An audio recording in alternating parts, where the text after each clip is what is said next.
discuss the differences between the Arrhenius version of acids and bases versus the Bronsted-Lowry versions of acids and bases. Since we've been doing equilibrium, let's address something that has a more obvious equilibrium to it.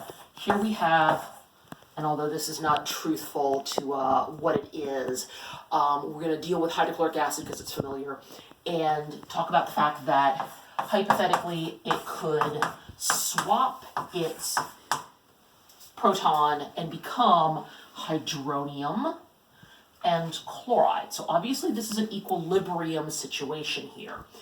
You have a situation where here's your obvious acid, but water is behaving as if it were a base. It's allowed to do this. On the other side, we have what is known as the conjugate acid and the conjugate base.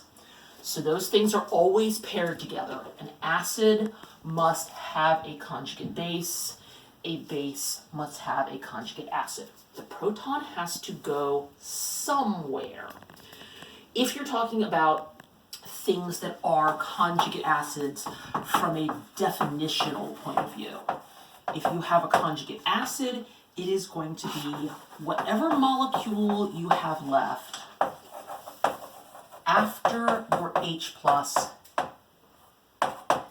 is gone. So in this case, you stole the hydrogen, that's what you have left. If I had nitric acid, HNO3, and it's going to lose its hydrogen, the NO3 minus is the conjugate base part. You can also do it from the other point of view. You can say if your base is the OH, our traditional Arrhenius version of the base, if you want to add a hydrogen, you actually get a water molecule, but it qualifies as a conjugate acid because of the fact that it has gained its hydrogen. If we look at this from a who wins the war point of view, if your hydrogen that is part of your water molecule happens to be stronger, basically it wins the tug of war, then your equilibrium will be to the right. Basically, you're going to get way more of your negatively charged A minus, and you're going to have a whole lot less of your other one.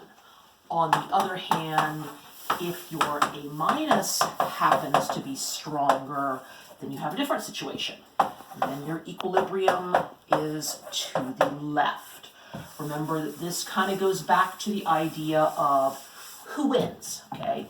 Who wins in terms of left side versus right side. And we need to combine this into a K expression. So, new subscript. This time it is not Kc or Kp, it is Ka, A for acid. And we are going to put I'm going to write it this way for the moment.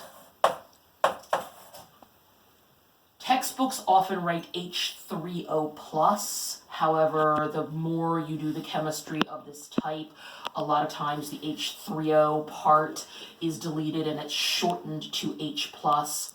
Here is whatever your negatively charged ion is, and there is only one thing on the bottom. You don't have a water molecule here because the water is so concentrated, 55 molar, that it is not changing its concentration in comparison to whatever else you are changing the concentration of. So we have a single item on the bottom, and you have your two ions on the top. End.